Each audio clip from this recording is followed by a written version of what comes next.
नको ब्रह्म ज्ञान आत्मस्थिती भाव नको ब्रह्म ज्ञान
भजन सम्राट अशोक महाराज व्यवहारे, हरिभक्तपरायण स्वर सम्राट ज्ञानेश्वर माऊली वर्णे, पकादोर साथ करतील हरिभक्तपरायण मृदंग सम्राट पारस महाराज नेटके आणि दुसरे मृदंगाचार्य हरिभक्तपरायण ऋषिकेश महाराज पुरळ।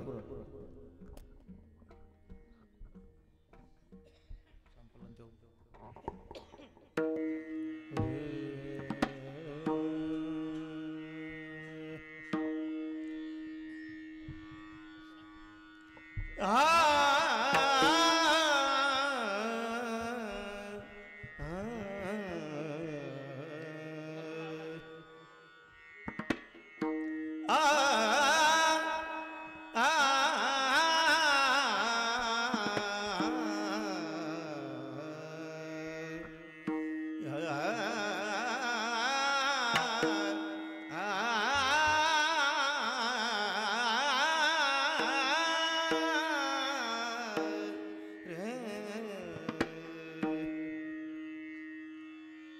ब्रह्मज्ञान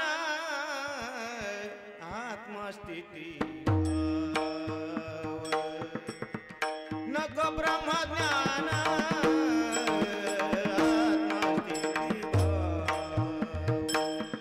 नको ब्रह्मज्ञान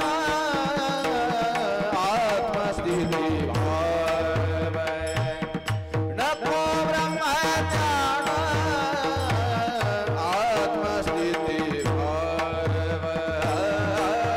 नग ब्रह्मज्ञान आत्मस्थिती भाव नग ब्रह्मज्ञान आत्मस्थिती भाव नको ब्रह्मज्ञान आत्मस्थिती भाव नको ब्रह्मज्ञान आत्मस्थिती भाव मी भक्त तू देव ऐशा करी मी भक्त तू देव ऐशे करी दावी रूप मद गोपिका दावी रूप मद गोपिका वे भक्त तो देव ऐसे करी मैं भक्त तो देव ऐसे करी राम रूप मन गोपिकार मना राम रूप मन गोपिकार मना विना चरणावरी माथा ठेवीन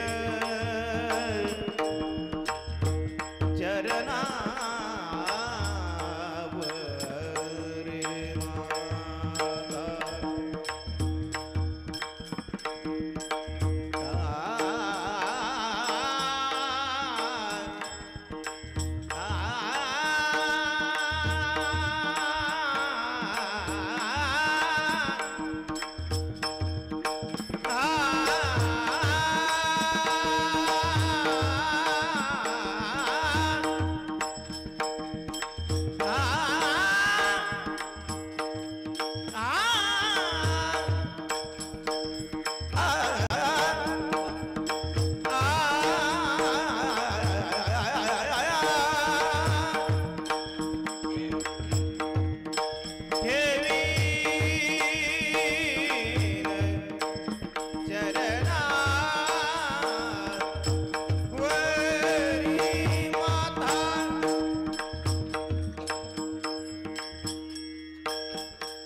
ब्रह्मज्ञान आत्मस्थिती भाव नको ब्रह्मज्ञान आत्मस्थिती भाव मी भक्त तू देव ऐसे करी दावी रूप मज गोपिकार मना ठेवीन ठेवू द्या ना या ठेवीन ठेवीन चरणावरी माथा पाहता नाही पाहुनी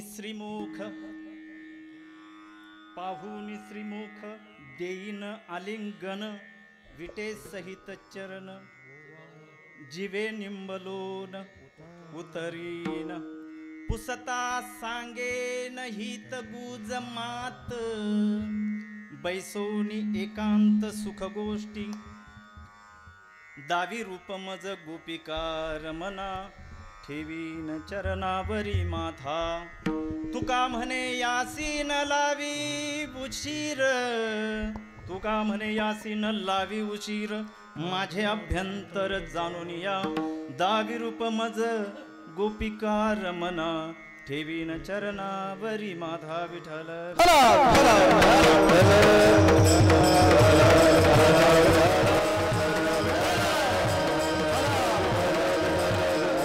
समचरण सरजन सांद्र नीलांबुदाभं जगन्नीतपाणि मंडनं मंडनानां तरुण तुलसीमाला कंदरं कंजनेत्रं सदैवलहासं विठ्ठलं चिन्तयामि पांडुरंगा करू प्रथमा नमन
आत्मस्थिती भाव मी भक्त तू देव ऐसे करी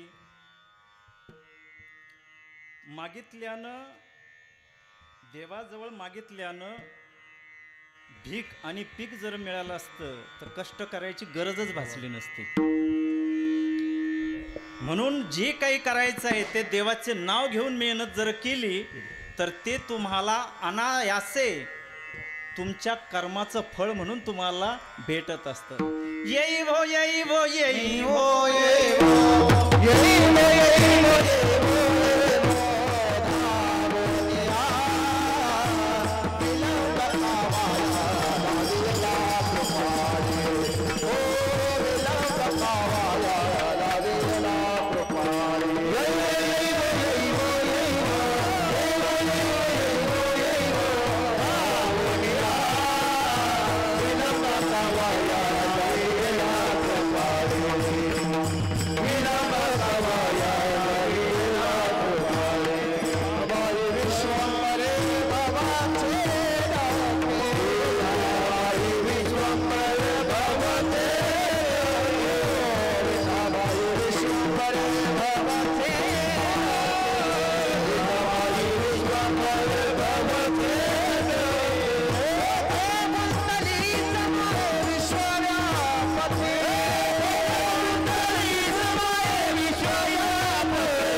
दादा विठ्ठल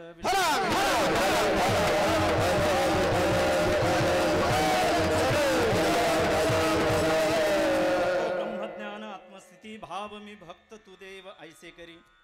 5 कडव्याच्या या अभंगामध्ये जगद्गुरु श्री संत तुकाराम महाराज अर्जुनाच्या मार्गाने देवाला प्राप्त करण्याची किंवा देव भेटण्याची पराकाष्ठा किंवा प्रयत्न करतात. विठ्ठल विठ्ठल.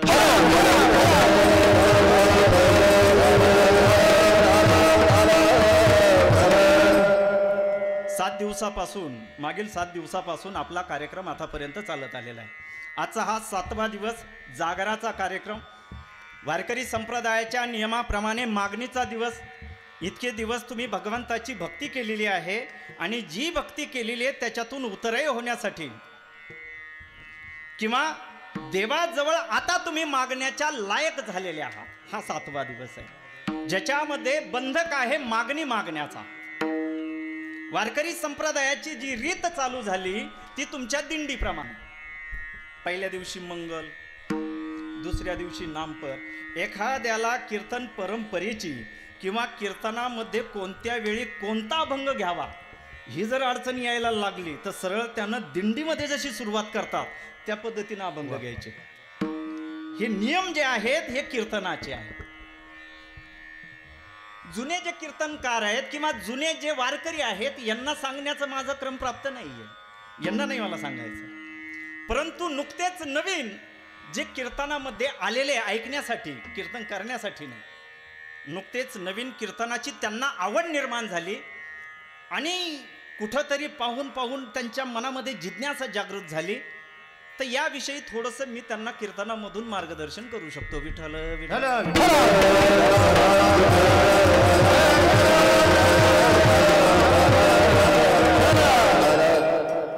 काही काहीचा भाबडा प्रश्न असतो. मला वाटतं टाळकऱ्यांनाही तो माहीत नसावा, नसतोच मुळामध्ये.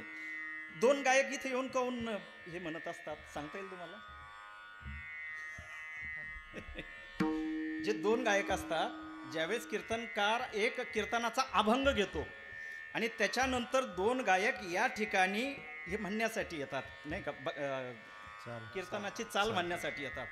काय येतात माहिती आहे? बरं, हे सगळ्या ठिकाणी येतात का? संस्थेच्या कीर्तनात येत नाही, फडाच्या कीर्तनात येत नाही, खेडेगावाच्या कीर्तनात आवर्जून येतात. काय येतात? जुन्या वेळामध्ये फक्त एकच माईक होता कीर्तनकाराला. एक तर उलटा टांगलेला नाही तर असं उभा पखवाचा वाल्याला अजिबात नव्हता. ही इतकं नव्हतं. तो कीर्तनकारासमोरच असावा आणि इकडे तिकडे हेलपाटे होऊ नये म्हणून त्यांनी कीर्तनकाराच्या जवळ येऊन एका माईकामध्ये ती चाल म्हणावी. विठ्ठल विठ्ठल.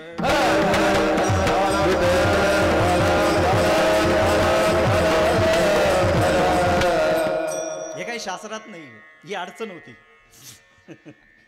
हे काही शास्त्रात नाहीये, ही अडचण होती आणि त्या अडचणीच्या याच्यामुळं आपण हे म्हणायला लागलो. नाही तर कीर्तनामध्ये जर कदाचित सगळेचे सगळे जर चांगले गायक असतील तर बाकीच्यांनी सगळ्यांनी त्या एका गायकाच्या पाठीमागं म्हणायचं, ही रीत आहे. पण खेडेगावामध्ये टाळकरी उपलब्ध नसायचे किंवा त्यांना त्या स्वराचं ज्ञान नसायचं आणि जो म्हणणारा आहे तो भडगळू नये, तो स्वरापासून दूर जाऊ नये म्हणून त्याच्याबरोबर पट्टीतला दुसरा त्याला झेलणारा गायक पाठवतो. अन्यथा वारकरी संप्रदायाची परंपरा ही आहे की जो एक गायक जर व्यवस्थित गात असेल तर त्याला एकट्याला गाऊ देऊन बाकीच्यांनी टाळ वाजवायची. ती आपण नियम केला. मग थोडासा एक विसावा असावा नैवेद्याला कुठंतरी म्हणून मग थोडंसं दोघांचं जोपर्यंत चालतं जे जुगलबंदीचं तोपर्यंत आपल्याला विसावा भेटतो त्याच्यामध्ये, नाही का. कीर्तन परंपरेमध्ये 2 चोपदार आहे, यांना टाळून पुढे जाता येणार नाही का. चोपदार हे कुठेपासून आलेले वारकरी संप्रदायामध्ये तरी एखादा कुठंतरी त्याचा आविर्भाव वगैरे. विठ्ठल विठ्ठल.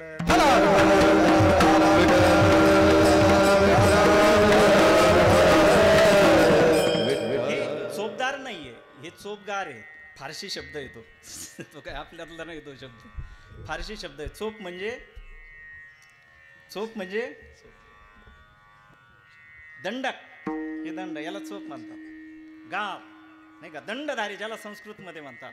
हे आले ज्यावेळेस संत तुकाराम महाराजांच्या कीर्तनामध्ये ज्यावेळेस परचक्र आलं आणि छत्रपती ज्यावेळेस कीर्तन ऐकायला बसलेले होते, ज्यावेळेस परचक्र आलं तेव्हापासून कीर्तनामध्ये सुद्धा चोपदाराची गरज भासायला लागली. त्याच्या अगोदर कीर्तनामध्ये कुठं दाखवले का तुम्हाला? नाही.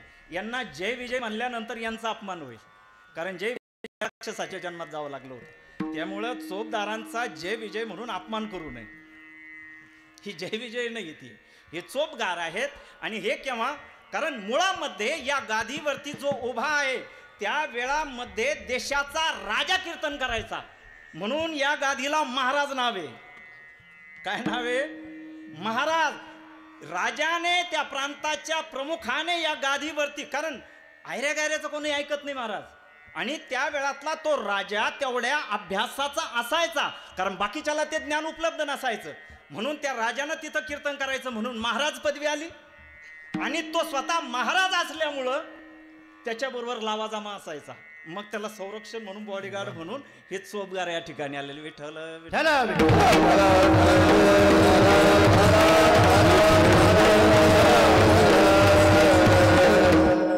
नवखे कोणी ऐकायला आलेले असतील तर त्यांना असं वाटू नये की हे काय सजवून ठेवलेलं आहे म्हणून, इकडून उभा राहतो इकडून उभा राहतो, यांची कामं काय राहतात तेही वाटू नये. संरक्षणात्मक म्हणण्यापेक्षा काही अडी अडचण वगैरे आली तर त्यांनी तिथं जाऊन धाव घ्यावी वगैरे, एवढ्यासाठीच आहे. आजच्या या कार्यक्रमामध्ये जगद्गुरु संत तुकाराम महाराज मागणी मागतायत. मागण्यासाठी आपण तर तत्पर आहोत, फक्त जागृत देवता दिसली पाहिजे. कुठंतरी एखाद्या पाटीवरती लिहिलं जागृत देवस्थान, बस आपल्या रांगा तिकडे वळायला लागतात. का? खूप मागायचंय आपल्याला. कारण संसारामध्ये आपण, संसार म्हणजे जी व्यवहारामध्ये इतकेही मोठे शब्द वापर नाहीत की तुमच्या लक्षात ते येणार नाहीत. म्हणून एकदम सोपं, आपण जे व्यवहारात वागतो तर त्याच्यामध्ये काही ना काही कुठं ना कुठं तरी आपल्याला कमी भासतं, कमी पडतं. आणि ते परिपूर्ण व्हावं, ते परिपूर्ण व्हावं याच्यासाठी गंडे तोडे देव काय जे असेल याच्याकडे आपण धावत पळत असतो. कारण दुःखाने ग्रस्त झालेलो आहे, दुःखाने ग्रासलेलो आहे, नाही का? मरणाची भीती आहे त्याच्यामध्ये, नाही का? मरणापेक्षाही जीवन जगण्याची भीती आहे, म्हणून तळमळ आहे ती मागण्याची. जगद्गुरु तुकाराम महाराजांचं जीवन आपल्यापेक्षाही वेगळं नव्हतं. त्यांचंही जीवन आपण जे जगतोय यापेक्षाही विचित्र झालेलं होतं. अगोदर तर इतका दुष्काळ पडला, इतका दुष्काळ पडला का घरामध्ये खायला काही राहिलं नाही. आणि नंतर इतका पाऊस झाला, होतं नव्हतं तेवढंही वाहून गेलं 2च वर्षामध्ये. या 2 वर्षामध्ये एवढी मोठी संकट आल्याच्या नंतर जगद्गुरु तुकोबा रायांना सामोरं कसं जायचं परिस्थितीला ही अडचण होती. ज्या वेळेस एखादी व्यक्ती कवित्व करते किंवा अभंग करते तर त्या वेळामध्ये ते कवित्व किंवा जो अभंग आहे तो आपल्या स्वजीवनाचा मार्गदर्शक ठरायला लागतो. विठ्ठल विठ्ठल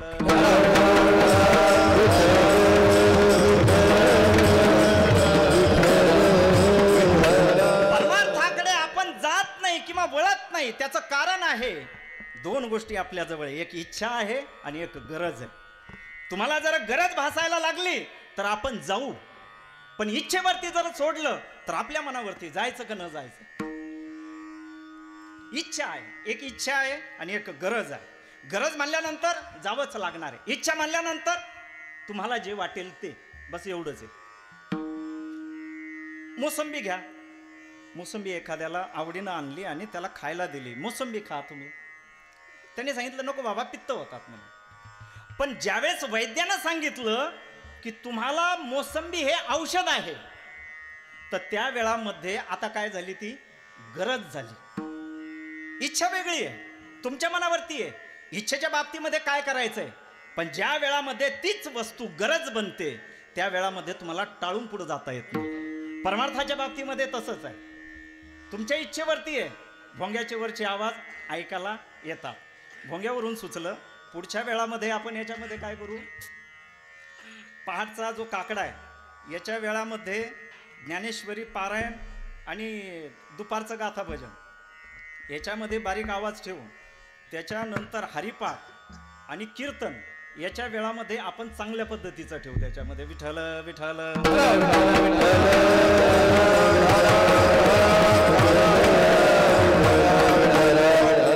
इच्छा आहे आणि गरज आहे.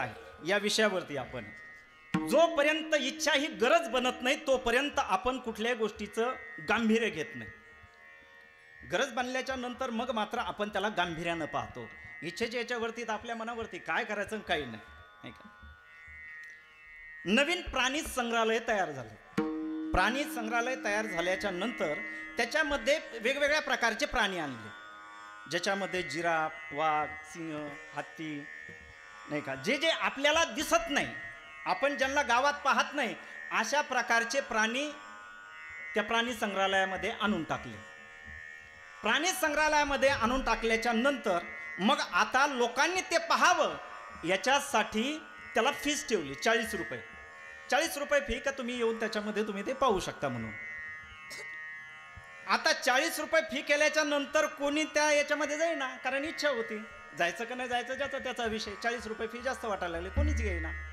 मग त्याच्यानंतर त्यांचं जे मंडळ होतं त्यांनी आता फीस केली 20 रुपये नाही का, की लोक कमी फीस केल्याच्या नंतर येतील, पाहतील प्राणी वगैरे, आपलाही त्याच्यामध्ये व्यवसाय वाढेल. तरी कोणी आलं नाही. त्याच्यानंतर 10 रुपये केली. प्राणी संग्रहालयामध्ये लोकांनी यावं याच्यासाठी फी किती केली? 10 रुपये केली. तरी पण कोणी येईना. मग फुकट करून टाकली. प्राणी संग्रहालय आता फुकट करून टाकलं. आता गर्दी मावेना, फुल भरलं, ते पाय पाय ठेवायला जागा वेना. मग या वेळामध्ये काय केलं, बाहेरचा गेट बंद करून टाकला आणि वाघाच्या पिंजऱ्याचा दरवाजा उघडा केला. आणि आता बाहेर जाण्यासाठी 400 रुपये तिकीट लावलं. किती लावलं? ज्या वेळेस बोलावलं 40 रुपये तिकीट आहे, इच्छा आहे जायचं का न जायचं, आमची इच्छा आहे, पण वेळामध्ये आला आता गरज आहे, जिवंत राहायचंय, आता गरज बनायला लागले. विठाला विठाल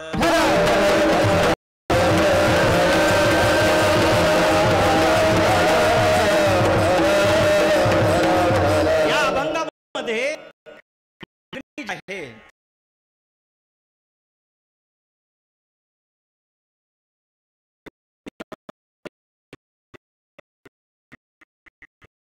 मध्ये त्यांना असं वाटायला लागलं. प्रत्येक ठिकाणी त्यांनी मागणीचा प्रकार आपल्याच नाही, मागण्यामध्ये जर म्हणलं तर तुकोबर आहे इतकं नाही.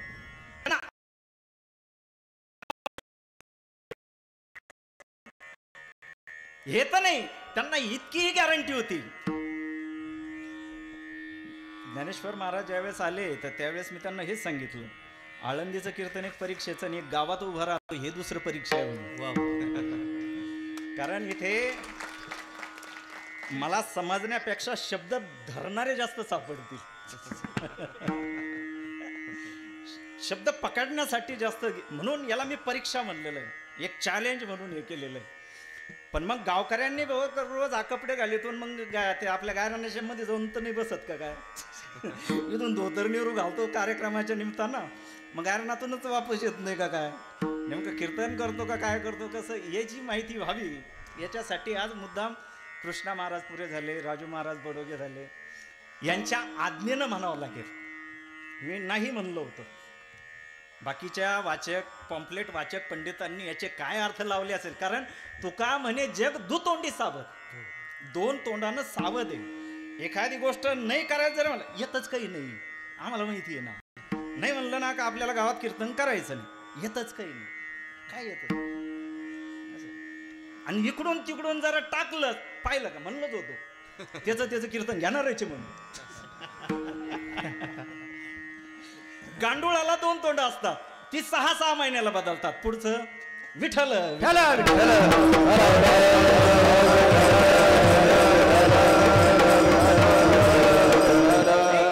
म्हणून एक कीर्तन. लोक काय म्हणेल हे सुद्धा आपणच म्हणायचं, तर मग त्यांनी काय म्हणायचं, बरोबर आहे की नाही. लोक काय म्हणेल हेच आपण म्हणायला जर सुरुवात केली तर बिचाऱ्यांनी काय म्हणाल, त्यांनाही चान्स दिला पाहिजे ना काहीतरी म्हणायला. जर आपणच त्यांचं सगळं म्हणायला लागलं तर पुन्हा ते म्हणतील पाहिला का चान्सच ठेवला नाही यानं काही, पुन्हा आणखी तिकडून अडचण व्हायला लागते. मागणाऱ्यामध्ये जगद्गुरु संत तुकाराम महाराज नंबर 1 होते. त्यांना हे माहिती आहे का नवरा कोणाच्या ताब्यात राहतो, कोणाच्या कोणाच्या सांगा ना ज्यांचं होईल कोणाच्या सांगा ना म्हणजे तुम्हाला हिरवण्यासाठी म्हणत मी पाय लक्ष्मीचे हाती सिया पाय लक्ष्मीचे हाती पाय लक्ष्मीचे हाती पाय लक्ष्मीचे हाती पाय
पायी सगळ्यात पहिले मागणी मागितली गरुडाचे पाय पकडले आडला नारायण धरी गरुडाचे पाय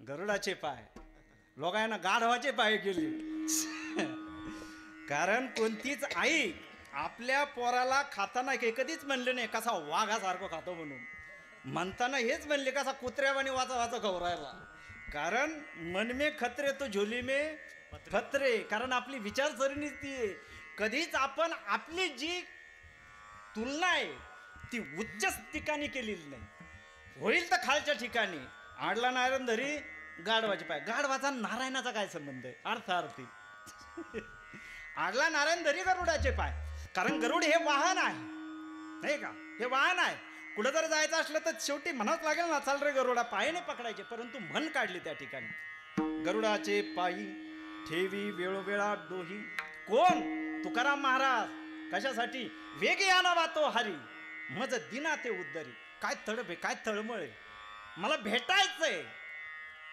मला एकदा पाहायचंय मला एकदा कवटाळायचंय मला दर्शन करायचंय नाही का आणि तुम्ही कोणी जरी नसाल परंतु तुकोबरायाच्या मनाप्रमाणे कारण तुकोबरायाने अंदाज लावला संसारातल्या व्यक्ती ह्या पत्नीच्या अधीन असतात कदाचित नारायण लक्ष्मीच्या अधीन असेल म्हणून नारायणाला नाही भेटले ते लक्ष्मीला म्हणायला लागले पाय लक्ष्मीचे हाती तिसी यावे काकुळती येतो काकुळती तिला काकुळती करायला लागले एक वहिनी भाऊला जाग करा राही रखुमाबाई तुम्हा राही रखुमाबाई तुम्हा राही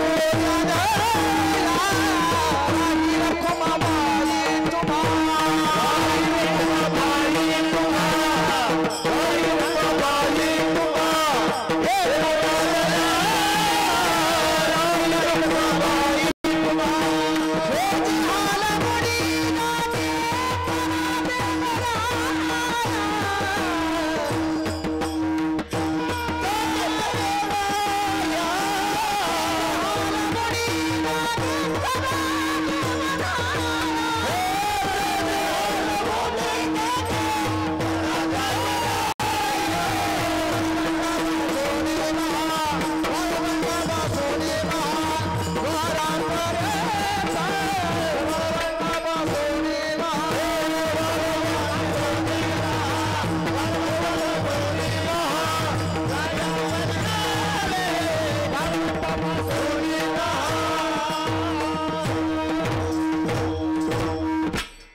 पत्नी आहे त्यांच्याजवळ शरण जात आहेत की वहिनी सांगा दादाला भाऊला किंवा देवाला उठायला सांगा आणि माझ्या दिनाचा उद्धार करा, नाही का. लक्ष्मीचे सुद्धा इथे गेले. पाय लक्ष्मीचे हाती तिसी येतो का कुळती. त्याच्यानंतर ज्या वेळामध्ये तिथेही त्यांची मागणी पूर्ण झाली नाही, ज्या अर्थी गरुडाला मागणी केली गरुडानं पूर्ण केली नाही म्हणून लक्ष्मी देवीकडे गेले. लक्ष्मी देवीकडे ती पूर्ण झाली नाही, मग आता तर अंधार वाटायला लागला. पण त्यांना तुका म्हणे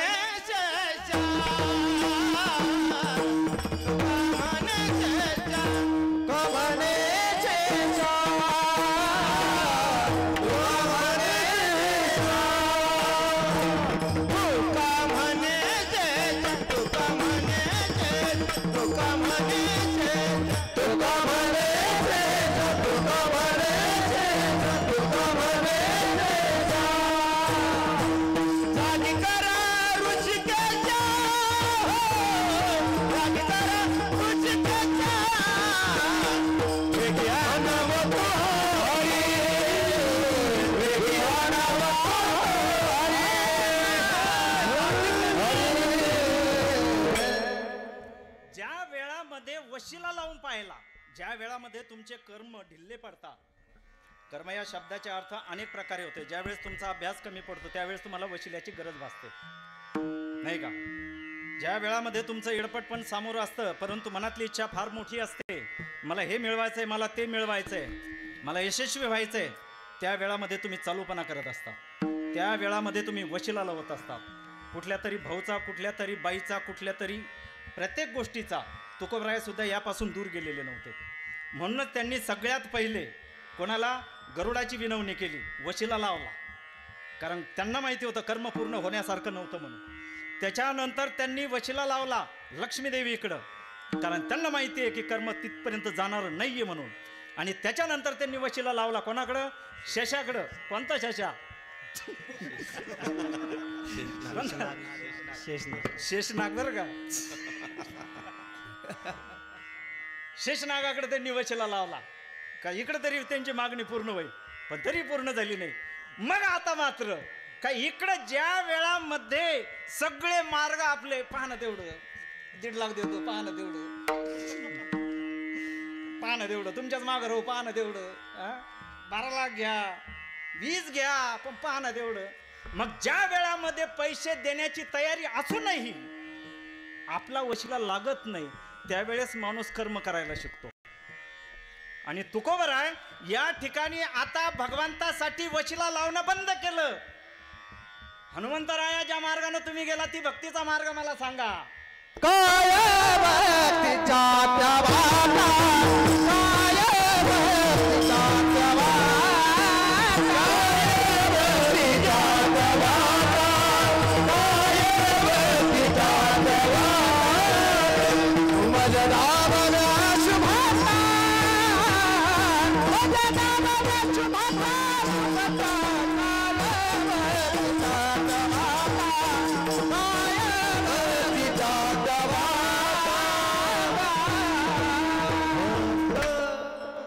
हनुमंतरायाला विचारलं तुम्हाला कसं काय रामत्व प्राप्त झालं, तुम्हाला कसे काय भगवंत प्राप्त झाले, मग मला किमान ती भक्ती तरी शिकवा. आता प्रयत्नामध्ये उतरले का मी प्रयत्न करतो आणि देवाला कसं का होईना प्राप्त करतो, नाही का, मी प्राप्त करतो. आणि ज्या वेळामध्ये त्यांना एवढं कळालं या गोष्टीतलं की ज्या वेळामध्ये मी देवाकडे जाईल तर त्या ठिकाणी देवरूप होईल, एकरूप होईल, आणि मला ते नकोय, मला देवापासून स्वतंत्रता हवी आहे.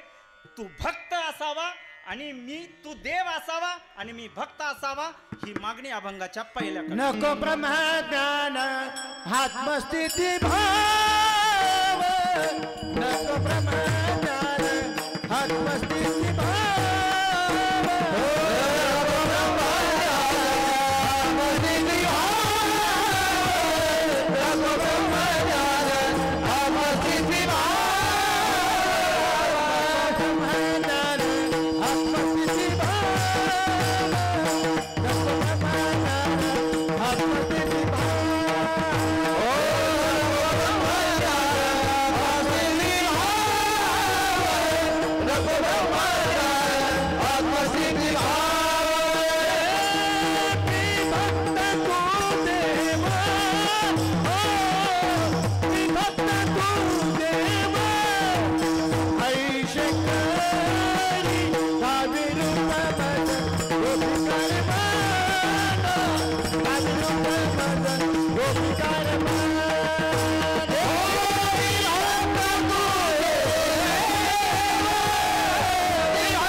स्वर एकच उरायले ना थोडासा याच्यात बदल केला शेवटी विठ्ठल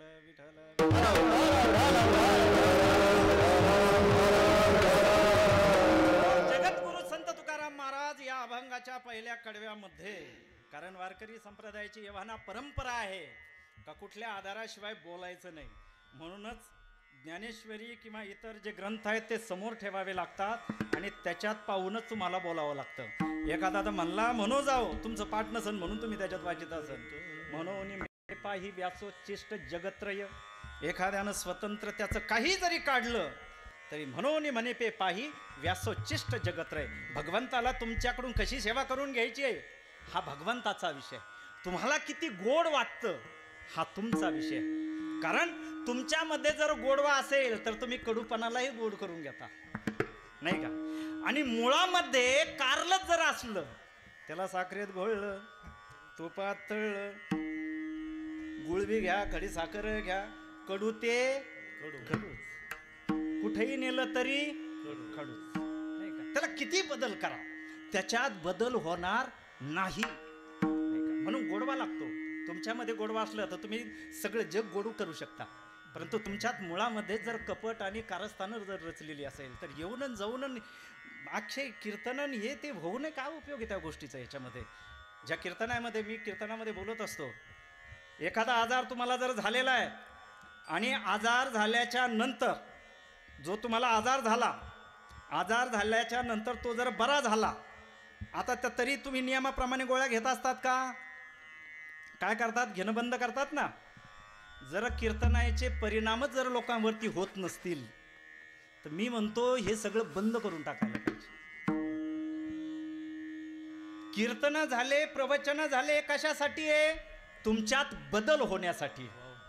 जर तुमच्यात बदलच होत नसेल, तुमच्यातला द्वेष जावा, तुमच्यातला अहंकार जावा, नाही का, तुमच्यामधला, कारण अहंकार गेला तुका म्हणे देव झाला. या गोष्टीचा जर बदलच होत नसला कशाला ऐकायचं नेमकं, नाही का. याच्यामध्ये गोळी जशी बंद केली तसं बंद करून टाकावं. जगानं नाही बरं का, जगानं नाही, ज्याला हे जमत नाही त्यानं बंद करावं. विठ्ठल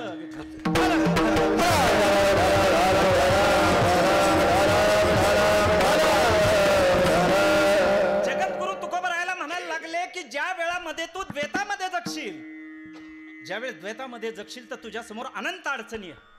तुला त्या सहन होतील का? अरे जर पृथ्वीचा स्वभाव जर अस्थिरपणाचा आहे तर तू स्थिर कस काय राहणार आहे? आणि तुला कोणताही जीव या ठिकाणी आला तर त्याचं चंचल मन हे स्थिर करावं लागेल. तुमच्या दिशा ठरलेल्या नाहीये. पूर्व, पश्चिम, उत्तर, दक्षिण ह्या दिशा तुमच्या ठरलेल्या. आग्नेय, नैऋत्य, वायव्य, ईशान्य ठरलेल्या दिशा आहे तुमच्या? नाही ठरलेल्या महाराज. तुमचं काही ठरलेलं नाहीये. सांगा कोणी का पूर्व दिशा ही म्हणून देतंय गॅरंटी कोणी? पूर्व दिशा ही म्हणून देताय कोणी गॅरंटी? पूर्व दिशा ही तुमची सिद्ध नाहीये. देव कुठे आहे सांगा मला, देव कुठे? आपण एखादं म्हणायला लागलो की काय करता तुम्ही असं तसं हे करता, चुकीचं वागता, देवाला तरी घाबरा. पुढे बोट केलं आपण, वरती बोट केलं, बरोबर आहे. किती वाजून किती मिनिटांना केलं? 9 वाजून सांगा ना, 27 मिनिटं. 9 वाजून 26 मिनिटाला आज आपण काय म्हणलो? देव कुठे? इथे. पृथ्वीला 2 कक्षा आहे हे माहिती आहे तुम्हाला. एक तिला परिवलन कक्षा आहे, एक तिला परिभ्रमण कक्षा आहे, बरोबर आहे. आता मला सांगा, उद्या दुपारी किंवा उद्या सकाळी 9 वाजून 26 मिनिटांना पृथ्वीची कक्षा कुठे असणार आहे? मग देवाचं आपलं जे बोट आहे ते कुठं असणार आहे? मग आपली जागा चळली का त्याच जागेवर आहे? देव कुठे आहे मग? जर पृथ्वीच जर पूर्णपणे बदलती तर तुमचा पूर्व, पश्चिम, उत्तर, दक्षिण तुमचा देव कुठे? म्हणून भगवद्गीतेमध्ये सुद्धा सांगायचं आहे देव इथे आहे, पण ते बोट जरा बाजूला जातं. देव जो आहे तो इथे आहे, फक्त ते सांगताना सरळ जातं, वाकडं होत नाही. कारण वेड्याच्या डोक्यात देव नसतो, त्याच्यामुळे देव दगडामध्ये त्याच्यात बदल नसतो. आणि आपल्याला देव माहिती आहे कारण तो इथे आहे. कोणत्या ठिकाणी आपल्याला दर्शन घ्यायचंय आणि कोणत्या ठिकाणी आपल्याला बसायचंय याचं ज्ञान आपल्याला आहे. म्हणून देव कुठे आहे? ऊर्ध्व मूल, नाही का? जे अंगात येणारी भक्ती करतात पहा, अंगात येणारी भक्ती ज्यांची आहे पहा, उपासना ज्यांची आहे पहा, तर त्यांचं झाड म्हणजे त्यांची देव आहे ना. झाड म्हणतात ना त्याला, झाडच म्हणतात ना. किती फुलं आहे म्हणजे किती पोर आहे का ना, अशीच भाषा आहे का ती? किती फुलं आहे. मग आई तुलाच माहिती तर सांग ना, नाही का? नाही, चांगली भक्ती चांगली, मी नाव ठेवत नाही, उलट आनंदाची भक्ती करायला पाहिजे त्याच्यामध्ये. पण मला याचा संदर्भ लावायचा याच्यामध्ये की त्यांचं जे झाड आहे ती हे झाड आहे, याच्या मुळ्या उलट्या आहे आणि याच्या फांद्या खाली, याच्या मुळ्या इथं आहे मेंदूमध्ये. तुम्ही जरा म्हणले का मी आजारी आहे, दुसऱ्या दिवशी तुम्ही आजारीच पडले पाहिजे, कारण हे मूळ आहे इथं. तुम्ही जरा म्हणले मी धष्टपुष्ट आहे, तुमचं शरीर वाढलंच पाहिजे. तुम्ही जर चपात्या खाऊन जरा काय सुधरानाच रे, ते आणखीन जीवाला खातं. खरंच सुधराना काय म्हणून, खरंच सुधराना काय म्हणून. आणि ते स्वतःला कधीतरी आरशामध्ये पाहतो का आता पहिल्यापेक्षा जरा बरा झालो बा, पण आल्याच्या नंतर का काय आजारी होते काय, घाललेच खाली गेले, पुन्हा तिला भोंगा घाललो. जे जे सुधरत होतं ते पुन्हा पुन्हा उलट होऊन गेलं त्याच्यामध्ये. हे मूळ आहे, हे मूळ आहे, हे उलट आहे. इथून याच्या सगळ्याच्या सगळ्या रसवायना इकडे चालत असतात. ऊर्ध्वमूल अधशाखा अश्वत्थम, त्याला अश्वत्थ म्हणलंय. प्राहुरव्ययम छंदांशी यस्य पर्णानि यस्तम वेद सर्वेदविद. हे उलट्या मुळाच्या याच्यामध्ये चाललेलं आहे. जगताची अवस्था अस्थिर आहे, तुला या जगतामध्ये राहता येईल. पण त्यावेळेस तुकोबराय म्हणतात की जगतामध्ये होणारे संकट, अडचणी, दुःख हे सगळंच्या सगळं सहन करीन, पण होईन तर भक्तच होईन. विठाला विठाला.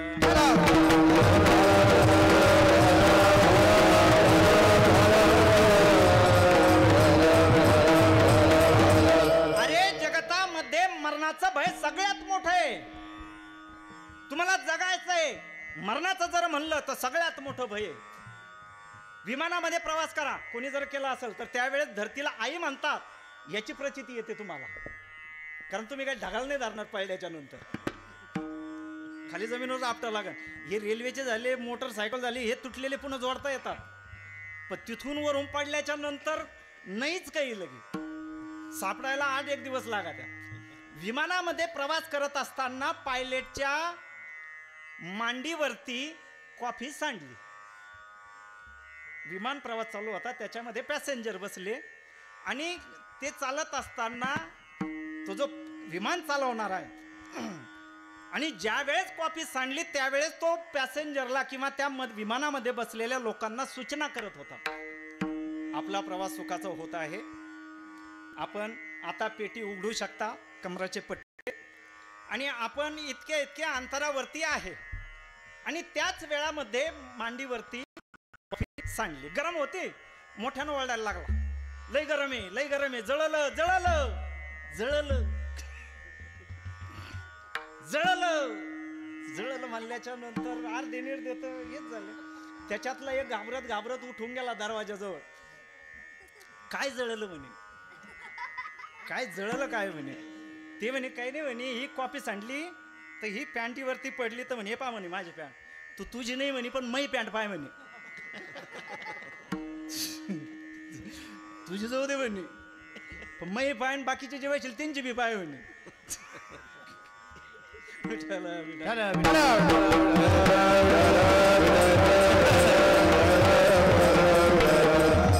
मरणाचं भय महाराज, मरणाचं भय इथून चालू होतं, धाड धाड धाड धाड याच्यामध्ये.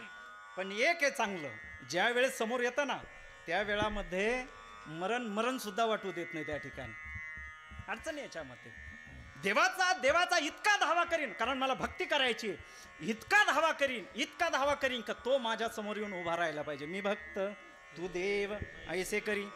वेदांतामध्ये 3 गोष्टी मांडलेल्या आहे, एक द्वैतवाद आहे, एक अद्वैतवाद आहे आणि एक द्वैतवाद आहे, विशिष्टाद्वैत म्हणून. रामानुजाचार्यांनी जो मांडला तो विशिष्टाद्वैत आहे वेदांतामधला. अद्वैतवाद ज्यांनी मांडला ते शंकराचार्य आहेत आणि द्वैतवाद ज्यांनी मांडला ते मध्वाचार्य आहेत.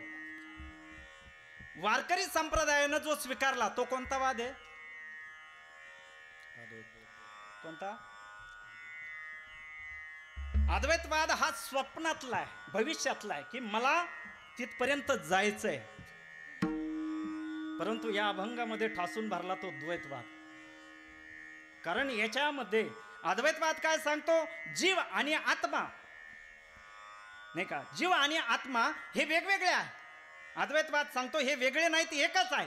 द्वैत सांगतं हे वेगवेगळे आहे. आणि विशिष्ट द्वैत सांगतं की जीव आत्मा नाही, तर जीव आत्मा आणि जगत या तिघांच्याही सत्ता वेगवेगळ्या आहेत. त्यांचे त्यांचे अधिकार त्यांच्या जवळ आहेत. आणि या द्वैतवादामध्ये द्वैतवाद पकडला. ज्या वेळेस शंकराचार्यांच्या अभ्यासाचा परिणाम ज्ञानोबरायांवरती झाला, अद्वैतवादाचा, तुम्ही जे म्हणलात ना, अद्वैतवादाचा परिणाम ज्ञानोबरायावरती झाला. कसा झाला? का त्यांनी सुद्धा एकत्व स्वीकारलं.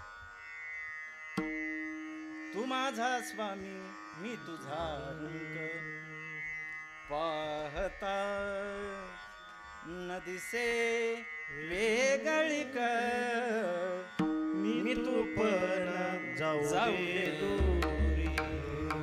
नाही का? हे तर नाही, ज्ञानोबरायांनी भांडण केलं देवाशी. तू द्वैत का दिला आमच्यामध्ये? कान हो बा चांगले चांगले काना तुझी कोंगडे चांगले चांगले कानवापी चांगले चांगले काना तुझी कोंगडे चांगले आम्हा शिका दिले वागुने रे काना तुझी कोंगडे चांगले चांगले कानो तुझे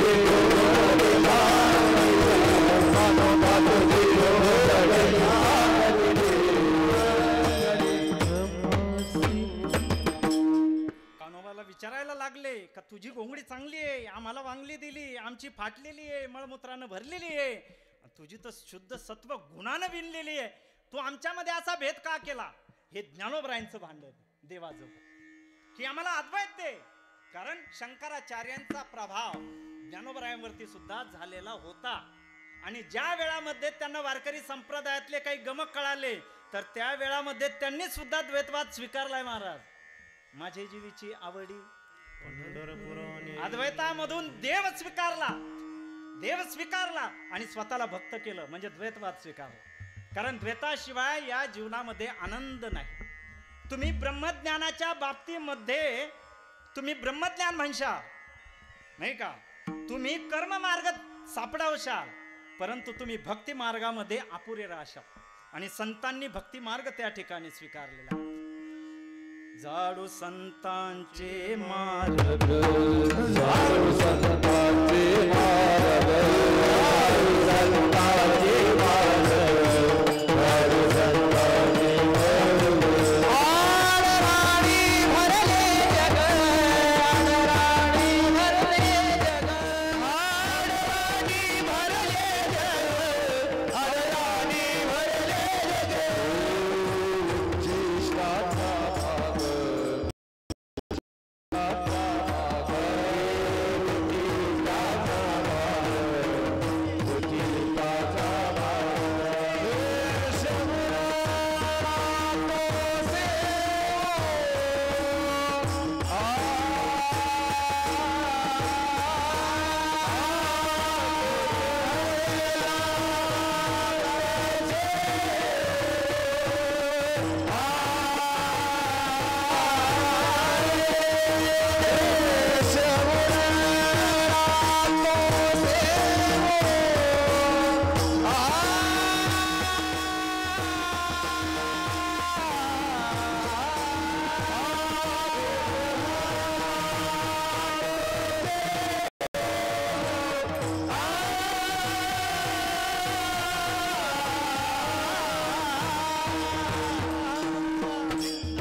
महाराज खूप इतका गोडवा दिलेला आहे आणि काहीतरी मर्म टाकलेलं आहे त्याच्यामध्ये. हिंदू धर्मातले ग्रंथ जे आहेत त्यांना काहीतरी तुम्हाला ओरडून सांगायचं आहे. एक एक कथा दिलेली भागवतामध्ये, याच्यामध्ये आपण फक्त त्याच्यातला एखादा रस पाहतोय, परंतु त्या काळामध्ये काहीतरी खगोलीय भौगोलिक घटना घडल्या, ह्या ओरडून त्यांना सांगायचंय, पण त्याच्याकडे पाहायला सुद्धा तयार नाही, नाही का. याच्यामध्ये दिलेला आहे उच्चिष्टाचा भाग. कशाचा भाग? उच्चिष्टाचा भाग. शेष उरला तो शेव. या ठिकाणी महाराजाला प्रतिपादन हे करायचंय, कारण वेदाने ज्ञान परिपूर्ण आळवलेलं आहे, परिपूर्ण व्याख्यान त्याच्यावरती केलेलं आहे. वेदाने कर्म मार्गाला परिपूर्ण त्याच्यावरती व्याख्यान केलेलं आहे, परंतु भक्तीला फक्त तोंड लावलं. आणि एखाद्या वस्तूला, एखाद्या माणसानं तोंड लावलं म्हणजे काय होती ती? उष्टी होती, उष्टी होती. म्हणून संतांनी सांगितलं, भक्तीला नुसतं तोंड लावलं पण परिपूर्ण नाही केली. म्हणून संतांनी या ठिकाणी सांगितलं, आम्हाला ज्ञान नकोय, आम्हाला कर्म मार्गाचं ज्ञान नकोय, आम्हाला फक्त तो उष्ट भाग पाहायचा आणि तोच सेवायचा. आणि कुणाच्या मार्गाला जाऊन? संतांच्या मार्गाला जाऊन. झाडू संतांचे मार्ग, नाही का. या पद्धतीनं संतांच्या बाबतीमध्ये एवढा आनंद जर मिळत असेल तर कोणत्या जीवाला वाटेल? ज्यांना, हे बघा, ज्यांना संसार कळाला, ज्यांना संसार कळाला ते जंगलात जाऊन बसले, आणि ज्यांना संसार कळाला नाही, अरे आपण हायचे मग कीर्तनामध्ये, नाही का, नाही का. बावी ती पोखरणी नदी गंगा वाहती, ज्या घरी कुळस्त्रिया राज्य राणी व संपत्ती, ते सुख सांडोनिया कासया योग सेविती. काय कमी आहे? ज्या घरामध्ये कुळस्त्रिया आहे, राज्य आहे, राणी आहे, संपत्ती आहे, परंतु असं काय कळलं त्यांना या जीवनाचं, की या सगळ्याच गोष्टीचा त्याग केला आणि रानाची वाट धरली. ते एक कळणं वेगळं आहे. परंतु संतांनी संसाराला ओळखून संसारामध्ये राहणं पसंत केलं. संसाराला ओळखून संसारामध्ये राहणं पसंत केलं, ते संत मानल्या जातात या ठिकाणी. कारण त्यांना एवढं माहिती आहे, येव्हाना जो आपला भार चालतो किंवा जे आपल्यावरती कृपा करतात ते भगवंत आहे. आपल्या हातामध्ये ती सत्ता नाही. जे काही चालतं ते त्याच्या सत्तेने चालतं.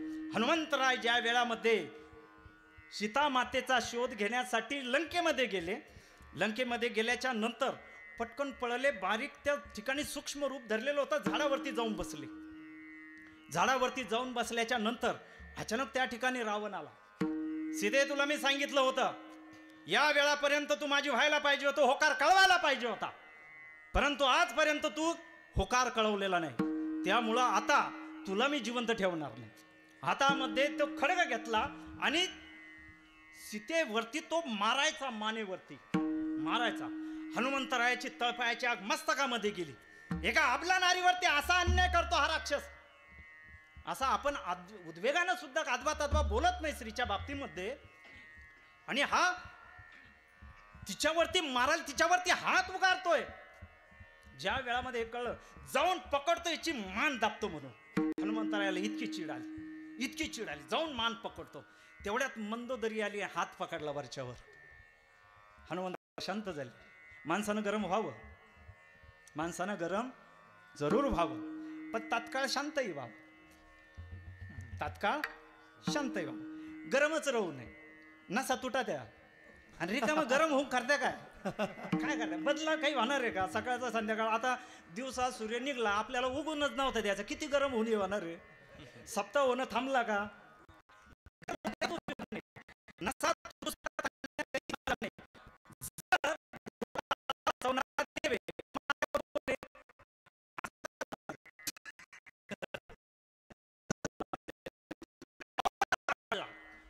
तर त्या वेळामध्ये मनामध्ये धन्यता मानली. हनुमंतराय खुश झाले. काय देवा तुझी लीला आहे, काय लीला आहे तुझी, का यावेळी तू मंदोदरीच्या मनामध्ये जाऊन शिरला आणि मंदोदरीला प्रेरणा केली का तिला वाचायचंय, अजून रामायण पुढे घडायचंय, आणि मंदोदरीच्या रूपानं तू हात अडवला त्या ठिकाणी. हनुमंतराय नाही का त्या कर्मामध्ये आडवे नाही झाले, अन्यथा खाली उतरून लगेच पकडला असतं, 2 होबाड्यात दिली असत्या नाही का. एक तर बायका पळितोचे पळितोन वरती त्यांना हानितो बी यंगराट भाषेत 2 तिथं दिले असत्या. पण देवा तू या ठिकाणी आला. ज्यावेळेस रावण निघून गेला, मंदोदरी नाही बाई म्हणून नाही अडवलं त्या ठिकाणी. पण एक राजा तुझ्या हातानं स्त्री हत्या नाही घडली पाहिजे, कारण तिला तिच्या कुंकुवाचा आदर होता. ज्यावेळेस ती नाही म्हणते ना, ज्यावेळेस ती होकार कळवेल त्यावेळेस या. रावण तिथून निघला आणि ज्या वेळामध्ये हनुमंतराय आता खाली आले, खाली उतरले. खाली उतरल्याच्या नंतर सीतामातेचं दर्शन घेतलं आणि दर्शन घेतल्याच्या नंतर सांगितलं. अगोदर सीतामाता घाबरल्या आणि दर्शन घेतल्याच्या नंतर सांगितलं मी हनुमंतराय रामाचा दूत आहे आणि ही अंगठी घेऊन आलेलो आहे तिथं दाखवायला. सीतामातेनं पाहिलं, अंगठी ओळखली. अंगठी ओळखल्याच्या नंतर त्यांना आनंद झाला. आनंद झाल्याच्या नंतर म्हणे आता पुढचं काय नियोजन, आता ठरलेलं आहे का, आता काय करू पुढचं. आता संध्याकाळची मिरवणूक झालेली आहे, उद्या सकाळी 8:30 वाजेला काल्याचं कीर्तन चालू करून घेऊ. 2 गावचं ठरलेलं नको सांगू, रामचंद्र प्रभूचं काय ठरलं ते सांगा. हनुमंतरायाने सांगितलं लवकरच आता इकडे आगेकूच करणार आहे आणि तुमच्यापर्यंत इथे पोहोचणार आहे. पण आई भूक खूप लागली. हनुमंतराय काय म्हणतात, भूक खूप लागली, आता मला खायचंय, काहीतरी खायला द्या म्हणून. अरे बाबा म्हणे, सीतामाता विचारतात, करे म्हणे एवढ्या दुरून आला म्हणे, तुला खायला काहीच भेटलं नाही म्हणे. आई म्हणे रस्त्यानं खायला नाही म्हणे, खाणारेच जादा भेटले म्हणे. वा वा, खायला काहीच भेटलं नाही म्हणे, पण खाणारेच होते. रस्त्यानं राक्षसच तोंड वर काढीत होते पा समुद्रातून. आला का धरला, सावली धरणारा, काही हाडकं धरणारा, हे खाणारेच जादा भरले म्हणे आपल्या ह्याच्यामध्ये. आणि हेच आहे तुमच्याही जीवनामध्ये, हेच आहे. तुम्हाला खायला देणारे कमी, पण तुम्हाला खाणारे एवढं लक्षात ठेवा. परमार्थ तुम्हाला हे शिकवत असतो याच्यामध्ये. मग म्हणले आई एक करू का, काय जाऊन फळं खाऊ का. हा जा म्हणे, पण मग जास्त काही नाचधूस करू नका. नाही म्हणे, 1-2 फळं तोडीतो म्हणे, पोटातली भूक तरी किती घे म्हणजे तरी आपलं जातं. गेले अशोक वाटिकामध्ये गेले. अशोक वाटिकामध्ये गेल्याच्या नंतर त्यांनी फळं तोडले. पण वानराचा तो स्वभाव नाही का, थोडीशी ती चुस्ती आली. ते पत्रावाले ज्यांचे घर आहे त्यांना माहिती आहे, पत्रावर त्यांना उडी मारली का त्याला असं वाटतं कोणी डफडं बाजूला आहे का खालून. दादा दिंदा तिरकिट दिंदा दिन दिन्ना, ते त्याच्यावर नाचायला सुरुवात करतं त्याच पत्रावरती. कधी कधी वाटतं का उडी मारल्यावर खाली मांडीवर येऊन झोपतं का काय. ज्यांचे पत्र आहे त्यांना माहिती आहे आता हे सगळं. स्लॅब वालायला काही कळत नाही, आलं काय गेलं काय. तर त्यांना ती तरतरी आली फळं खाल्ल्याच्या नंतर. फळं खाल्ल्याच्या आल्याच्या नंतर मग तरतरी आल्याच्या नंतर रावणाचा राग पण आला. धरले झाडं इकडं आपट तिकडं आपट. मग तिथे ते त्या वनाची रक्षण करणारे होते वनमाळी, त्या ठिकाणी आल्याच्या नंतर त्यांनाही जोडलं धरून मारलं, तिथं हाणलं धरून. तिथं हाणल्याच्या नंतर ते पळायला लागले. पळायला लागल्याच्या नंतर 2-4 धरले त्या ठिकाणी. धरल्याच्या नंतर खूप हाणले, रपा रप हाणले, लागू राहिलं ना, लागू राहिलं ना. हाणले, खूप हाणले, दात खाऊ हाणले, रडू राहिले, इवळू राहिले. रडणं वेगळं आणि इवळणं वेगळं आहे बरं का. जास्त जोरात टोला, जर हळू टोलात बसला का, जे शाळेमध्ये करतो आपण ते, पण जर का जोरात फाटका जर का बसला ना, त्याला कुंग ती इवळणं त्याला बांधतात. ती इवळायला लागले, कारण ते काही मोजून आणि माजून नव्हते. आणि कोणाची थापड आहे ती, हनुमंतरायाची थापड आहे. पण असे आणल्याच्या नंतर ती इवळायला लागले.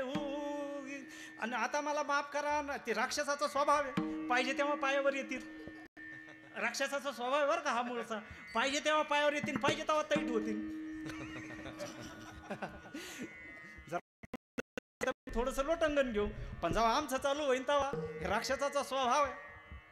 तिथं मानल्याच्या नंतर ते आता नका ना बस झालं ना, लय आणलं ना, सुटायचं आहे का, हो सांगा काहीतरी, घ्या देवाचं नाव घ्या.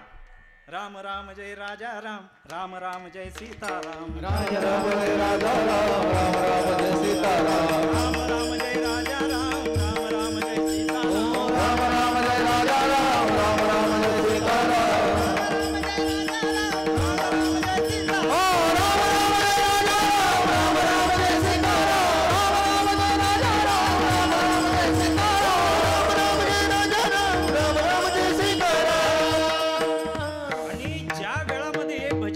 राक्षस म्हणायला लागले तर हनुमंतराय तिथं त्यांना समाधी लागली. राम राम जय राजा राम तोंडानच म्हणायचंय. राक्षस म्हणायला लागले राम राम जय राजा राम. आणि ज्यावेळेस मग हनुमंतराय बसले राम राम जय, श्रीरामाची ध्वनी आल्याच्या नंतर हनुमंतराय तल्लीन होऊन जातात. घेतले डोळे लावून आहे ना वाकून पावलं, झोपलं झोपलं. आणि तेवढेच राम जय मागच्या मागच उठून गेले. कीर्तनातून उठून जात नाही का ते लांबच याच्यासाठी बसत का कधी उठता येतं कधी वाचता येतं. डायलॉग बाजी चालू झाली का पुन्हा बसायचं आणि डायलॉग बाजी संपली का. ते ज्यावेळेस पाहिलं की हे डोळ्यात लावले म्हणे यांना, आणि ज्यावेळेस पाहिलं याच्यानंतर टाळ्या वाजीत पळले, इतके जोरात पळले, पण तरी तोंडातला राम नामाचा जप थांबेल. राम राम जय राजा राम, राम राम जय सीताराम, राम राम जय. गेले रावणाच्या दरबारात आले, काय झालं रे. राम राम जय राजा राम, राम राम जय सीताराम. अरे काय झालं राम, तुम्हाला सांगितलं होतं ना त्याचं नाव घ्यायचं नाही म्हणून. मंदिराजवळ तुम्हाला जायला नव्हतं सांगितलं, कस काय गेले तुम्ही.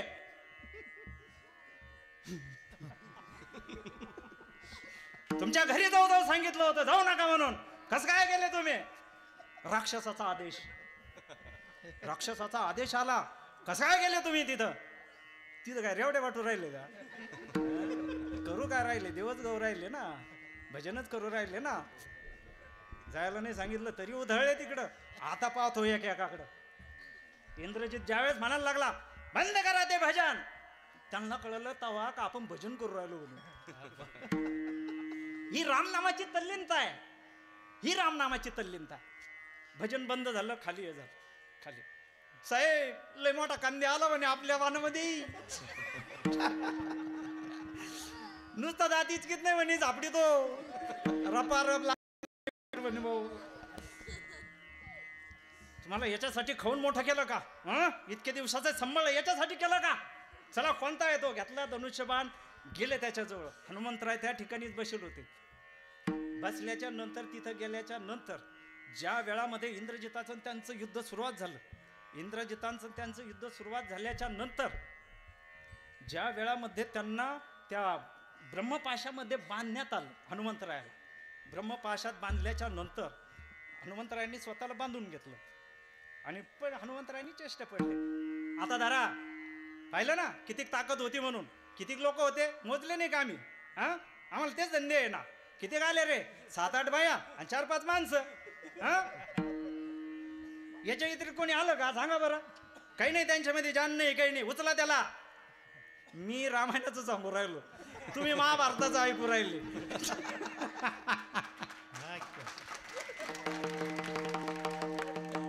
उचला त्याला, पडलेला आहे, काही होत नाही, ते उठत नाही, काही नाही.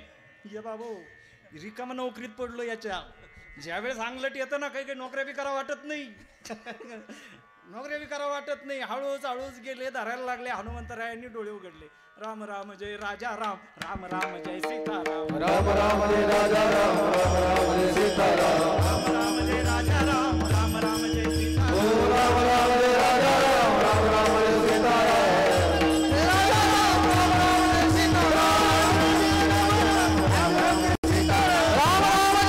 राम, राम राम जय सीताराम.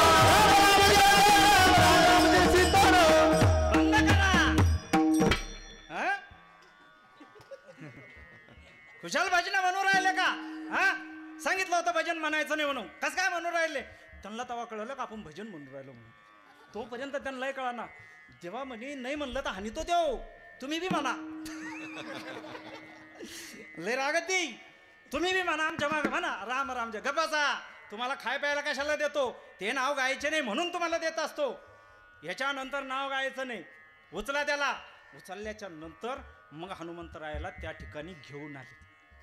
कुठे, रावणाच्या दरबारामध्ये. रावणाच्या दरबारामध्ये आल्याच्या नंतर हनुमंतरायाने अंगाला बांधलेला तो साखळ दंड पूर्णचे पूर्ण तोडून फेकला अंगावरचा. तुला काय वाटलं अंगावरती हे जे बांधलेलं आहे म्हणून इथे आलो, तुझी हिंमत पाहिजे होती, तुझी ताकद पाहिजे होती म्हणून तुझ्यापर्यंत आलो. हे नको समजू का मी रामदूत आहे.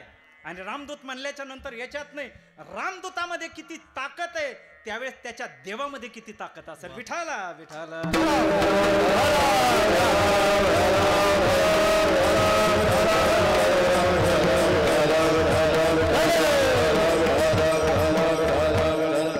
देवाच्या मधला हा प्रकार आहे की मला ते दुःख दे जीवनामध्ये.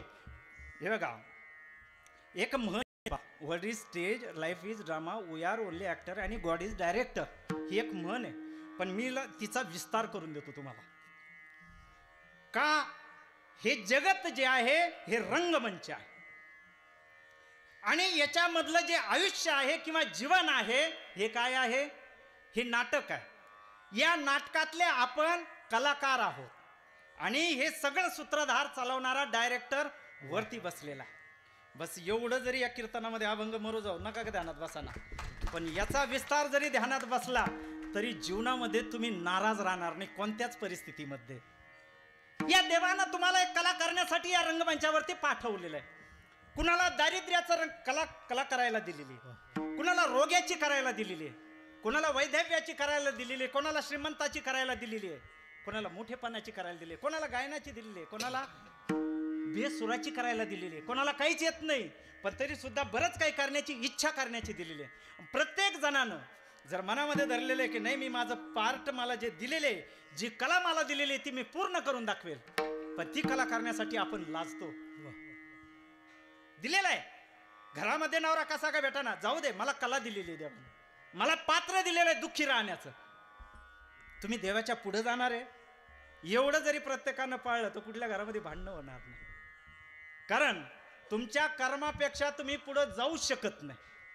तुमचं कर्म हे तुम्हाला बांधून ठेवतं, तुम्हाला क्रिया करायला लावत असतं. एवढंच. दरिद्र्यानं सुद्धा कधीच म्हणायचं नाही मी दरिद्री म्हणून, मला ते पार्ट करण्यासाठी दिलेलं आहे आणि मी ते तसंच बठवून दाखवणार. एखाद्याला रोग झाला त्यांना कधीच मागं हाजरायचं नाही, त्यांना तेच म्हणायचं की मी हे पार्ट पूर्ण करून दाखवेल. ज्या वेळामध्ये तुमच्या पार्टामध्ये किंवा तुमच्या कलेमध्ये तुम्ही परिपूर्ण होशाल त्या वेळात तो तुम्हाला पुरस्कार देईल. पण चुकूनही दुसऱ्याचे डायलॉग चोरू नका,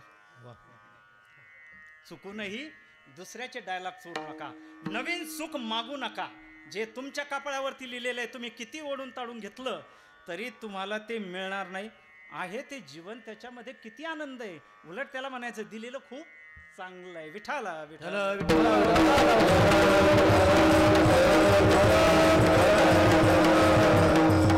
मी भक्त तू देव ऐसे करी. राजमाता जिजाऊ भगवान शिवाच्या आराधनेसाठी बसलेले आहेत, उपासनेसाठी बसलेले असताना त्या वेळामध्ये एक एक बिल्वपत्र त्या ठिकाणी टाकतात. चोपदार मध्ये पळत आला, आई मासाहेब दरवाजावरती तिथे 2 याचक आले आणि त्यांच्या बरोबर एक मोठा साधू आहे आणि चला त्यांनी तुमची भेटण्याचा आग्रह केला. भाऊ मी देवपूजेमध्ये. मासाहेब दुःखानं ग्रसित झालेले आहे कारण छत्रपती आग्र्याला जाऊन अडकलेले आहेत आणि त्यांच्या बरोबर बाळ संभाजी हे सुद्धा अडकलेले आहेत. तर मला आता भगवंताची उपासना केल्याशिवाय दुसरा प्रत्यय नाही, गत्यंतर नाही, म्हणून त्या ठिकाणी उपासना करतात. एक एक बिल्वदळ त्या ठिकाणी टाकतात आणि तिथे उपासना करत असताना तिथे आल्याच्या नंतर याचक आपल्या दरवाजामध्ये आल्याच्या नंतर त्याला दूर सारू नये, ही त्यांची भक्ती, ही त्यांचे संस्कार आहे. आणि चल बाबा म्हणून बिल्वदळाचे ते पानं टाकायचे म्हणून तिथं आले. तर त्या साधूनं लगेच लोटांगण घातलं. लोटांगण घातल्याच्या नंतर लगेच दर्शन घ्यायला, अरे बाबा माझ्या कशाला पाय पडतो, जाऊन देवाच्या पाय पड. कारण त्या साधू वेशामध्ये दुसरं कोणी नव्हतं, ते होते छत्रपती शिवाजी महाराज. आणि ज्यावेळेस छत्रपतींना जिजाऊंनी ओळखलं का छत्रपती या ठिकाणी आलेले आहेत तर त्या वेळामध्ये छत्रपतींना कवटाळलं नाही, धावत देवाजवळ गेला. मी भक्त तू देव ऐसे करी. येऊ दे किती संकट येऊ दे पण संकटातून काढणारा तूच आहे, ते रोमांच आहे. म्हणून मी भक्त तू देव ऐसे करी. आणि हे झाल्याच्या नंतर मागणी काय आहे अभंगाच्या पुढच्याकडे. दावी रूप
आत्मस्थिती भाव म्हणजे योग, कारण ब्रह्मज्ञानाने अद्वैत स्थिती प्राप्त होते आणि ज्या वेळामध्ये आत्मस्थिती भाव योगानेही देव मिळतो, एक रूप होतंय.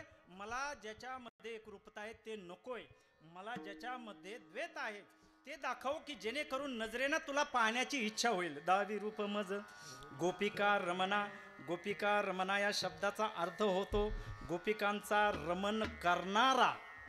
गोपिकाचं रमण करणारा नसून गोपिका ज्याचं रमण करतात तो गोपिका रमणा. लोकांनी गोपिका रमणा म्हणल्याच्या नंतर भगवंताचं रमण गवळणींनी केलेलं आहे, नाही का? भगवंताने गोपिकांचं रमण नाही केलेलं आहे व्यावहारिक याच्यामध्ये, कारण आपण द्वैतातून बोलू राहिलो. अद्वैतामधून भगवंताने गवळणीचं रमण केलं, परंतु द्वैतामध्ये गवळणीने भगवंताचं रमण केलं. गोपिका रमणा. काय करशील? ठेवीन चरणा वरी माथा. माझ्यामध्ये हिंमत जरी आली तरी मी तुमचे गाल घुशे पकडू शकत नाही, बरोबर आहे? तुमच्या दंडाला पकडू शकत नाही बसलेल्यापैकी कुणाला, नाही का? पण एवढा हक्क आहे का तुमच्या चरणाला, तुमच्या पायाला तुम्हाला न विचारता हात लावू शकतो. विठाल विठाल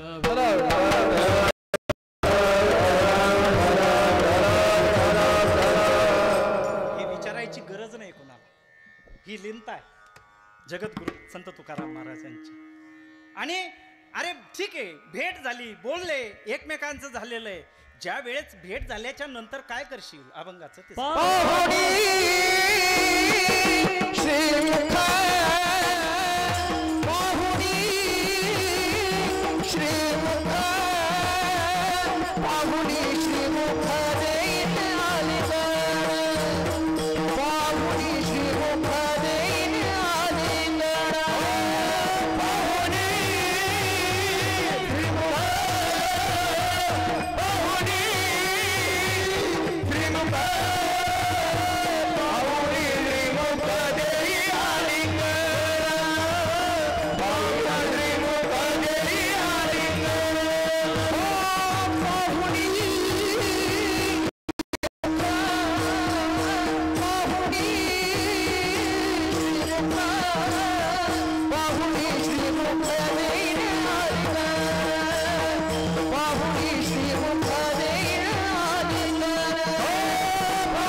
मैं संसार के हाथों में, संसार तुम्हारे हाथों में, अब सौंप दिया इस जीवन का सब भार तुम्हारे हाथों में।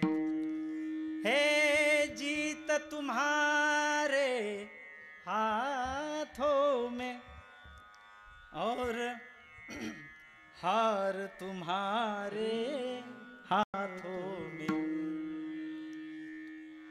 अब सौंप दिया इस जीवन का सब भार तुम्हारे हाथों में। का निम्मोलन नाही करायचं जीवनाच्या बाबतीमध्ये? का नाही त्याला अर्पण करून टाकायचं? निम्मोलन माहिती आहे का? हा महिला मंडळाचा शब्द आहे. निम्मोलन या शब्दाचा अर्थ होतो,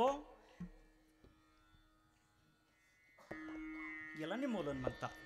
आता आपण घरातच इतके मोडितो त्याच्यामुळं माय मोडू राहिले ते घरातच इतके मोडले जातात तर ते निम्मोलन कोणावरती होत नाही. याला निम्मोलन म्हणतात. एखादं लेकरू चांगलं वाटलं कडेवरती एखाद्याच्या जाणारी बाई लगेच असं करायची, काय नादारी बाई आहे का असं, याला निम्मोलन म्हणतात. तर या जीवाचं निम्मोलन करीन मी, उतरून फेकीन हा जीव. भेटल्याच्या नंतर तो परमात्मा, तो देव ज्या वेळेस भेटेल ना, तर त्या वेळामध्ये या जीवाचं निम्मोलन त्या देवावरती उचलून फेकून दे. भेटल्याच्या नंतर काय करशान? पुसता सांगेन हित गुज मात बैसोनी एकांत सुख गोष्टी ठोबार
अभंगामध्ये जे मागणं मागितलेलं आहे, या अभंगाकडे जर पाहिलं, काकडा करणारी मंडळी आहे, या अभंगाला जर जाणलं तर सगळी भगवद्गीता जाणली या अभंगामध्ये.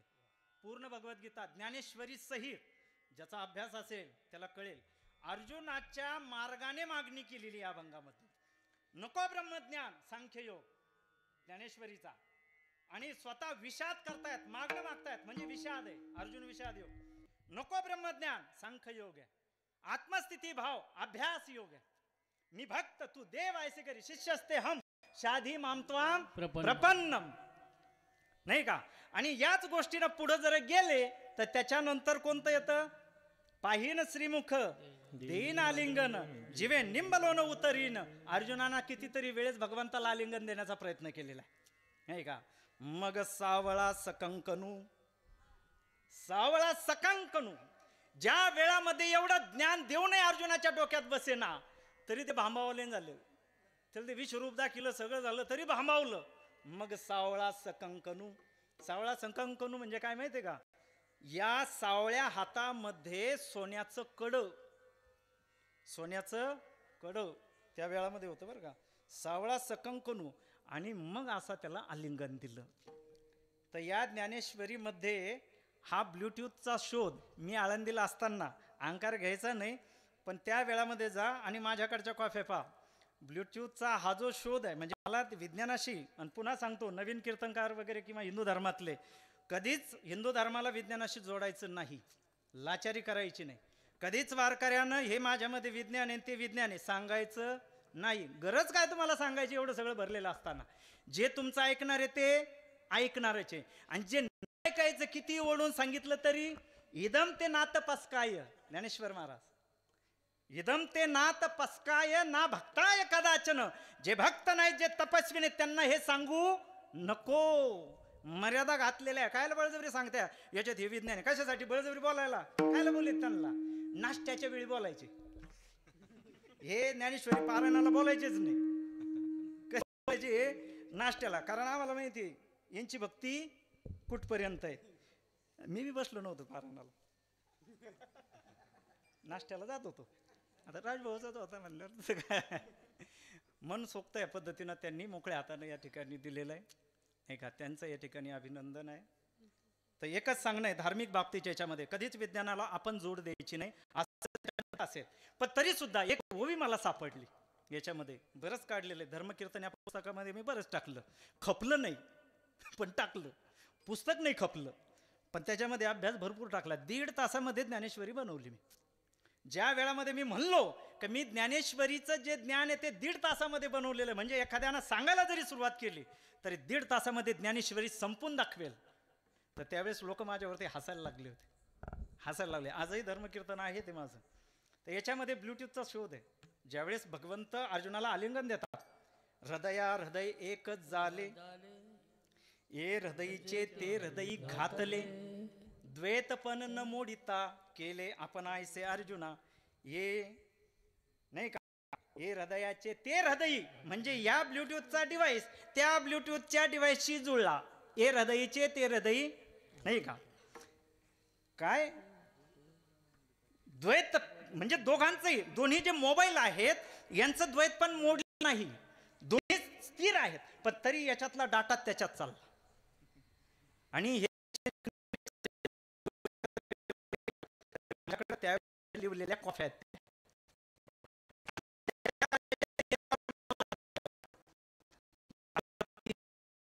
त्याच्यावरचे दिनांक कोणालाही सांगेल, जाहीरपणे सांगतो. मोठा आहे म्हणून नाही, कारण मधुकरीच्या भाकरी खाऊन मिळवली.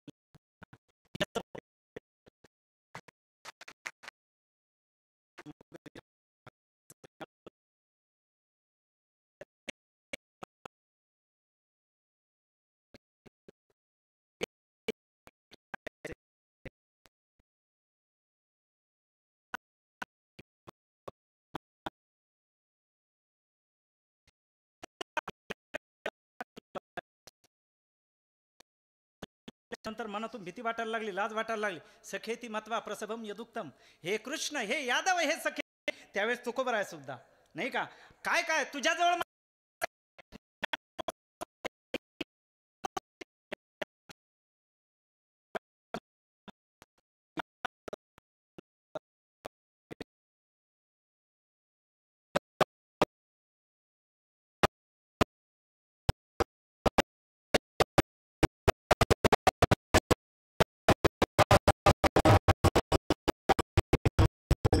महाराज शेवटच्या कडव्यामध्ये काहीतरी सांगतायत.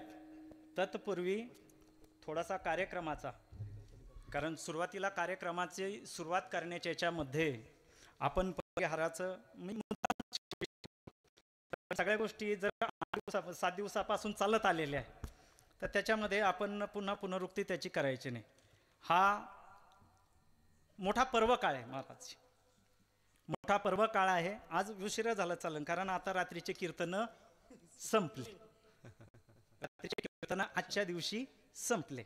आता उद्याचं कीर्तन सकाळचं राहील, नाही का? उद्याच तुम्हाला आता सकाळी यावं लागेल. तर याच्यामध्ये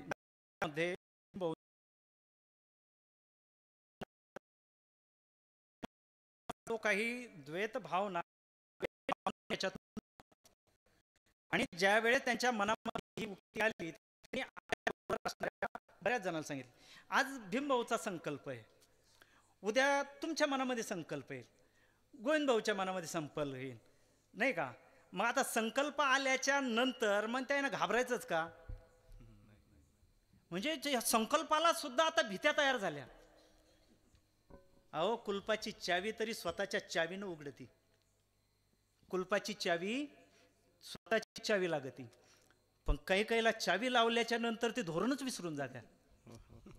चाव्या तरी स्वतःच्या राहू द्या, विचार तरी स्वतःचे राहू द्या. अरे डोणगाव मध्ये एक काय 4 जरी सप्ते सुरुवात झाली, बिघडणार आहे का? नाही का? बिघडायचा विषयच नाही. त्यांच्या मनामध्ये देवाचं काहीतरी या ठिकाणी, आणि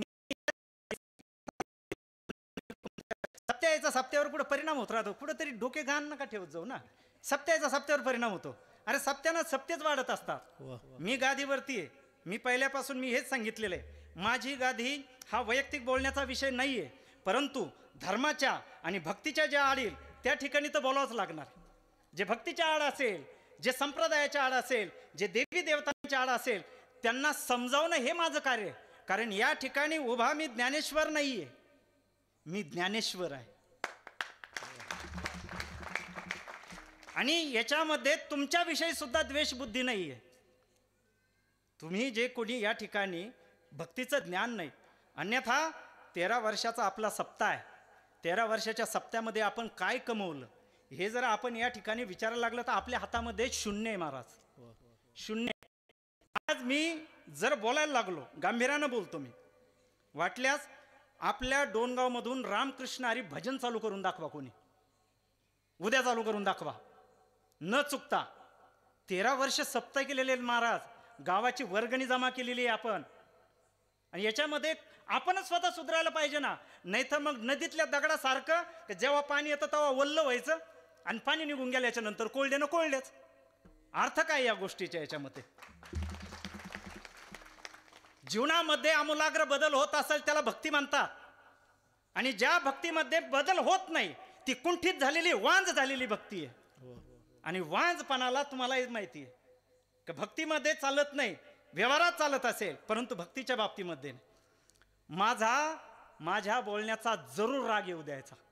माझा नाही राग येऊ द्यायचा, माझ्या बोलण्याचा येऊ द्यायचा. माझ्या बोलण्याचा राग आला ना, उद्यापासून ज्यांना ज्यांना येत नाही ते रात्रंदिवस रामकृष्ण हरी भजनाची तयारी करतील, आणि हा राग जरूर येऊ द्या. नाही तर बस स्टँडवर धरी येणं आमकं करीन, मी का देऊन खाली उतरल्यावर मोकळाचे, चिंताच नाही.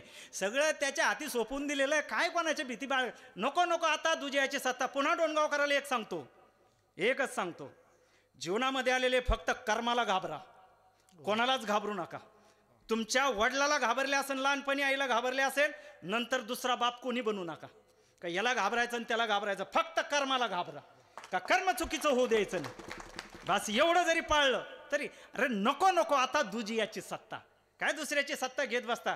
जीवन आपलंय, रक्तवाहिन्या आपल्या, हृदय धडधड करतं आपलंय, याच्यामधल्या किडण्या आपल्या, डोक्यातला मेंदू आपलाय, आणि ऐकायचं कोणाचं? दुसरंच कळत नाही सर. बरं कोणी तुमची चूल पेटायला लाकडं आणून टाकले का वजवर? कोणा एखादी गोणी आणून टाकली का घरामध्ये? नाही आणली. पोरायला काही मदत नाही, तरी पण भेव. याच गावातले काही मी नव्हतो याच्यामध्ये, बाबा येतात कार्यक्रमाला बसतात वगैरे, आणि हे कदापि म्हणू नका तो सप्ताह ना हा सप्ताह वेगळा आहे. तरुणाला सांगतो ही चूक तुमची आहे. कारण कशामुळं झालं माहिती आहे की सगळी गोष्ट, भजनी मंडळाच्या हातामध्ये तुम्ही